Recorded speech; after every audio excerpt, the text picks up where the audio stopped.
Evangelio según San Juan. Jesús llegó a una ciudad de Samaria llamada Sicar, cerca de las tierras que Jacob había dado a su hijo José. Allí se encuentra el pozo de Jacob. Jesús, fatigado del camino, se había sentado junto al pozo. Era la hora del mediodía. Una mujer de Samaria fue a sacar agua y Jesús le dijo: «Dame de beber». Sus discípulos habían ido a la ciudad a comprar alimentos. La samaritana le respondió: «¿Cómo?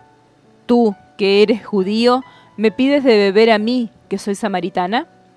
Los judíos, en efecto, no se trataban con los samaritanos.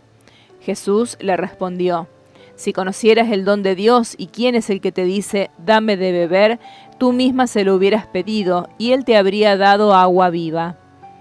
«Señor», le dijo ella, «no tienes nada para sacar el agua y el pozo es profundo.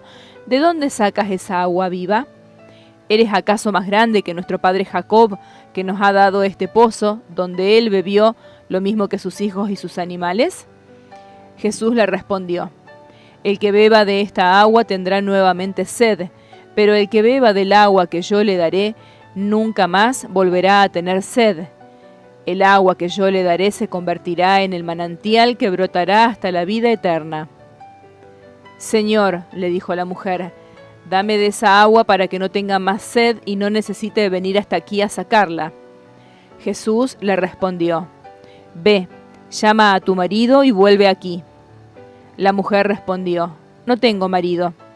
Jesús continuó: «Tienes razón al decir que no tienes marido, porque has tenido 5, y el que ahora tienes no es tu marido.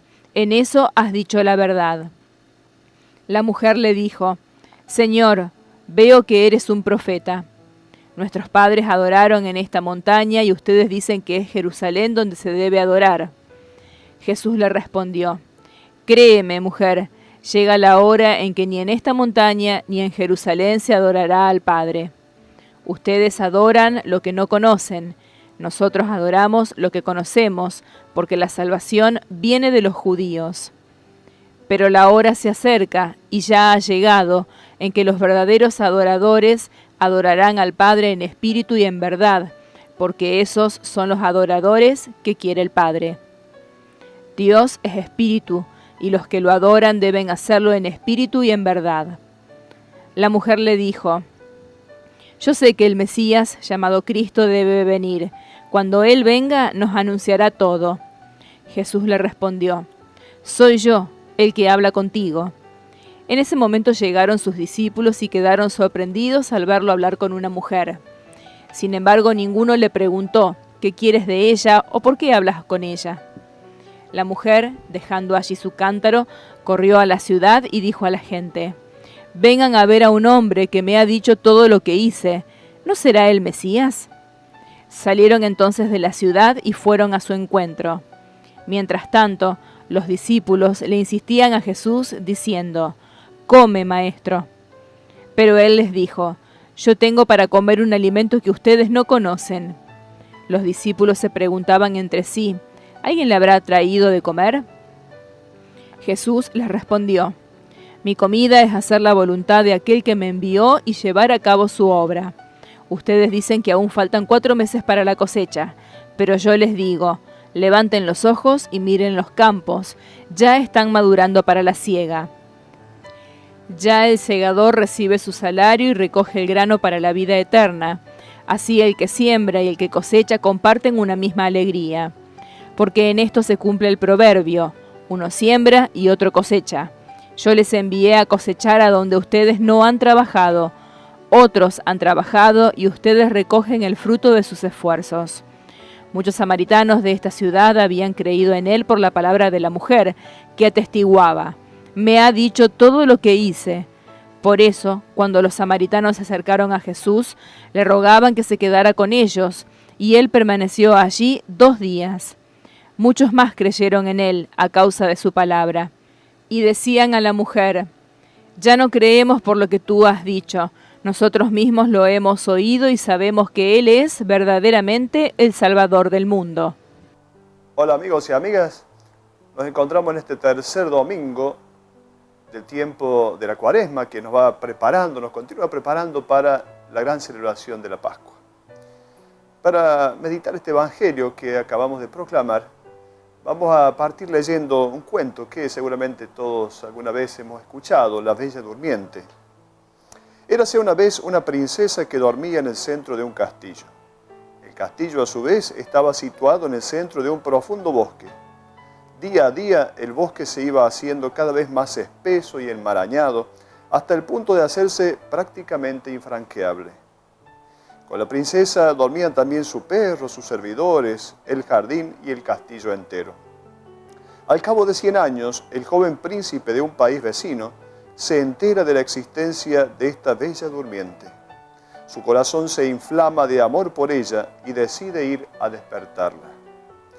El joven príncipe le sucede todo tipo de aventuras en su intento de desbrozar la tupida selva y llegar a ese centro donde se oculta el castillo. Después de mucho tiempo y no pocas aventuras, el príncipe, herido con 1000 heridas, pero abrazado de amor, llega al centro del castillo donde la princesa se despierta. Con ella se despiertan también su perro, los servidores, el jardín de toda la casa. Todo ese pequeño universo abre sus ojos y se llena de vida. Hemos leído este cuento desde la proclamación del Evangelio, justamente porque este Evangelio que acabamos de proclamar tiene como centro a Jesús, el esposo. La figura de Jesús, el esposo, es una figura que se convierte en una especie de contenido transversal de todo el Evangelio de Juan. El Evangelio de Juan es como el mar. Si uno lo ve de arriba, ve solamente el mar y todo es igual, pareciera que todo es lo mismo. Ve las aguas del mar tranquilas y serenas o con cierto oleaje, siempre lo mismo. Pero es necesario meterse debajo del mar y entonces poder ver lo que está adentro, lo que está debajo, poder ver la belleza y la variedad de los peces, de la vegetación que se encuentra adentro, debajo del mar. Así entonces es necesario hacer con el Evangelio de Juan. Necesitamos meternos bien en lo profundo. No podemos quedarnos en la superficie, no podemos quedarnos en el simple relato de una crónica. Si nos quedamos con eso, perdemos la esencia del mensaje. Este Evangelio que acabamos de proclamar ciertamente contiene muchas incongruencias, cosas que en el relato pareciera que nos dejan con cierta duda desde el punto de vista histórico, algunas dudas que vamos a ir viendo durante la marcha. El texto comienza diciendo que Jesús tenía que pasar por Samaria, tenía que atravesar esta ciudad. Y entonces, ¿tenía realmente que atravesar esta ciudad? ¿Tenía que pasar realmente por Samaria? Jesús se encuentra, según el relato, con esta mujer en el pozo de Jacob, en Sicar. ¿Tenía que pasar realmente por allí? El capítulo anterior, el capítulo 3, hacia finales del capítulo 3, se lo presenta a Jesús, lo ubicamos a Jesús en el Valle del Jordán. Entonces, si Jesús está en el Valle del Jordán, para ir desde la Judea a la tierra de Galilea, no necesariamente tiene que pasar por ese lugar de la Samaria. Debería ir por otro lugar, más rápido, más ágil, más seguro, por las orillas del río Jordán. Porque entonces Jesús debe atravesar esta ciudad. ¿Por qué debe pasar por esta ciudad? Recordemos en nuestra adolescencia, quizá, cuando un muchacho se enamora de una chica, supongamos del mismo pueblo, y entonces de pronto la madre le dice a este muchacho que haga un mandado determinado, y entonces el muchacho, para ir a hacer las compras a la panadería, de paso pasa al frente por la casa de esta chica que le gusta, que le llama la atención. A lo mejor tiene que hacer varias cuadras más, pero pasa al frente para ver si quizá la encuentra. Esto es lo que hace Jesús. Jesús, podríamos decir, desvía su camino, debía pasar por allí, justamente porque aquí el esposo está buscando la esposa. Ciertamente estamos hablando de una figura, de un símbolo, y vamos a ver quién es esta esposa que está allí en ese pozo de Jacob. Jesús está fatigado, dice el Evangelio que Jesús se encuentra fatigado. Es la única vez que el Evangelio dice que Jesús está fatigado, que viene de lejos, esto es importante, que viene de lejos, que viene haciendo un camino con fatiga. Era el mediodía, dice el Evangelio. Esto también llama la atención. Las mujeres no iban al mediodía a buscar agua, iban por la mañana temprano o por la tarde. Entonces, ¿por qué el mediodía? También el Evangelio de Juan dice que al mediodía Jesús es coronado en el pretorio de Pilatos. Esta coronación es el signo de que el esposo dona su vida por amor a la esposa. Esta coronación, esta pasión, en realidad es una pasión de amor. También al mediodía, a plena luz. Por eso, este texto nos lleva a pensar que se trata del amor del esposo que busca a la esposa. Era al mediodía, hay 1 kilómetro de Sicar a este pozo. ¿Por qué va esta mujer a este pozo? Si en Sicar había 2 surgentes de agua, podría haber ido directamente allí a buscar agua y no ir al pozo de Jacob. Es que el pozo es el lugar del encuentro. El lugar del encuentro de mucha gente y también el lugar del encuentro de estos enamorados. El Evangelio dice que se trata de una samaritana que no tiene nombre. Claro, si se quisiera decir un relato histórico, una crónica, se nos diría el nombre de la samaritana. Una tal muchacha ha ido a encontrarse con Jesús. Una tal mujer se ha encontrado con Jesús. Pero se trata de una samaritana. Entonces, pensemos esto. Los samaritanos, en el capítulo 50 del libro del Eclesiástico, se dice que Dios tiene como cierta repugnancia, como que a Dios le molesta los que habitan en el país de Siquem. Allí están entonces los samaritanos. Es una tierra de pueblos de bastardos. ¿Por qué? Porque en el año 721 esta tierra, este lugar, esta ciudad fue destruida, Samaria fue destruida por los asirios. Y entonces los asirios tenían la costumbre de deportar y al mismo tiempo de importar. Y allí entonces, en la época en que fueron deportados los samaritanos, también importaron gente de 5 pueblos diversos.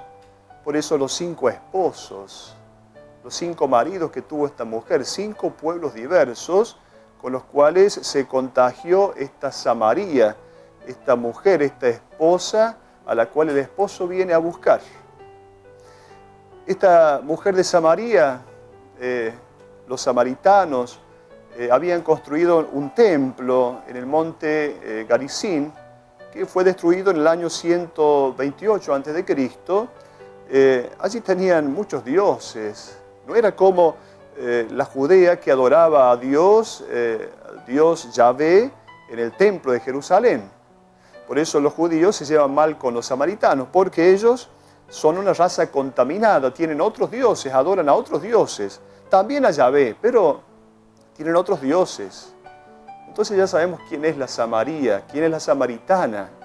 Samaria es la esposa que abandonó a su marido, que anda detrás de otros maridos, que ha tenido otros esposos. Estos 5 pueblos que ingresan con sus dioses, con sus costumbres y pervierten a la esposa. Jesús le va a decir a esta mujer, dame de beber. ¿Qué significa dame de beber? Dame de beber significa pedir una acogida. Cuando Jesús desde la cruz también dice, tengo sed. No es solamente una sed física, material, es mucho más. Dame de beber, en la cultura semita, en un lugar donde hay mucho desierto, significa dame lo esencial que necesito después de caminar por el desierto, necesito saciar mi sed. Entonces Jesús tiene sed por un lado, por otro lado la mujer va a buscar agua porque ella también tiene sed. Ahí se encuentran la sed de Dios y la sed de los hombres. Dice el Salmo 63, oh Dios, tú eres mi Dios, por ti madrugo, mi alma está sedienta de ti, mi carne tiene ansia de ti como tierra reseca, agostada sin agua. Entonces es el corazón del hombre que tiene sed de Dios y al mismo tiempo el corazón de Dios que tiene sed del hombre. Es este Jesús que va a buscar a esta mujer. Es el esposo que va a buscar a la esposa, que quiere recuperar el amor de la esposa. Nosotros muchas veces saciamos nuestra sed con cosas de este mundo. El agua material no sacia la sed. Por eso esta mujer, esta samaritana va haciendo un proceso en el cual desde esta búsqueda de agua material y desde esta necesidad de saciar la sed material, va a entrar en otro ámbito, va a entrar en un encuentro con el agua espiritual, el agua de Jesús, y va entonces a necesitar saciar su sed con esta agua espiritual. Entonces hay una transformación. De a poquito esta mujer va soltando el ámbito espiritual hasta finalmente encontrar que Jesús es el agua viva que puede saciar su sed, que puede complacer finalmente su vida, que puede llenar toda su vida. San Agustín lo decía en esta expresión tan bella: nos hiciste, Señor, para ti, e inquieto estará nuestro corazón hasta que descanse en ti. Nos hiciste, Señor, para ti. Por lo tanto, ya sabemos quiénes son estos 5 maridos. También esto es una incongruencia. No es que esta mujer materialmente haya tenido 5 maridos. De hecho, los rabinos sugerían que después de 3 maridos había que frenar, había que ya no buscar otro porque era peligrosa esta mujer. No había que casarse con alguien que ya había tenido 3 maridos que habían muerto. Por lo tanto, esto es una incongruencia. Ya sabemos, los 5 maridos, los 5 esposos, son estos 5 pueblos que llegan a Samaria, importados, y con los cuales los samaritanos se contagian porque traen otros dioses, otras versiones de Dios. Jesús entonces está solo con la mujer. Otra incongruencia: ¿cómo es que los discípulos lo dejan solo a Jesús con la mujer? ¿Cómo es que ellos se van todos a comprar? ¿Qué necesidad hay si podría haber ido 1 o 2 a comprar y los demás se hubieran quedado allí? ¿Qué necesidad hay de que vayan todos? Claro, es que se lo deja solo al esposo con la esposa. La Samaria es la esposa, es el pueblo, es la comunidad a la cual Dios viene a buscar, a la cual Jesús viene a buscar, y entonces se lo deja solo el esposo y la esposa. Es aquí que encontramos a Jesús como el verdadero esposo. El Antiguo Testamento ya habla de Dios como el esposo, y Israel la esposa. Israel es femenino, Israel es la esposa, Dios es el esposo. Bueno, Jesús es el esposo, entonces aquel que tiene una relación nupcial con la esposa, que es su pueblo, su comunidad. Decíamos que el pozo es el lugar de encuentro de los enamorados. Así lo encontramos en el capítulo 24 del libro de Génesis, cuando se habla del matrimonio de Isaac y Rebeca. Es el lugar allí, el pozo es el lugar del encuentro, así como hoy podemos encontrar un lugar de cita de los chicos y las chicas, los jóvenes, un lugar de cita en común. Bueno, el pozo era el lugar de los enamorados, de encuentro de los enamorados, porque todo el mundo tenía que ir al pozo a buscar agua. Los pastorcitos, los muchachos jóvenes, iban a llevar a sus ovejas para que tomaran agua, las pastoras igualmente. Entonces era un lugar del encuentro. Encontramos que este evangelio entonces nos hace una propuesta en la cual Jesús quiere saciarnos la sed que nosotros tenemos, pero quiere ser Él el agua viva que pueda saciar nuestra sed.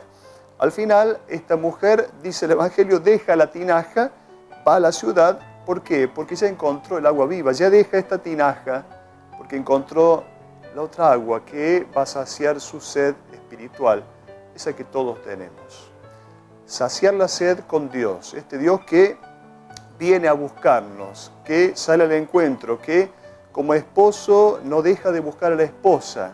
Por más que la esposa se haya ido detrás de otros dioses, este es el esposo que sigue buscando a la esposa. Esta esposa encontró el agua viva. También nosotros estamos llamados a encontrar en Jesús el agua viva que pueda saciar nuestra sed. Por lo tanto, en Él y solo en Él podemos saciar la sed de infinito. Hasta la próxima.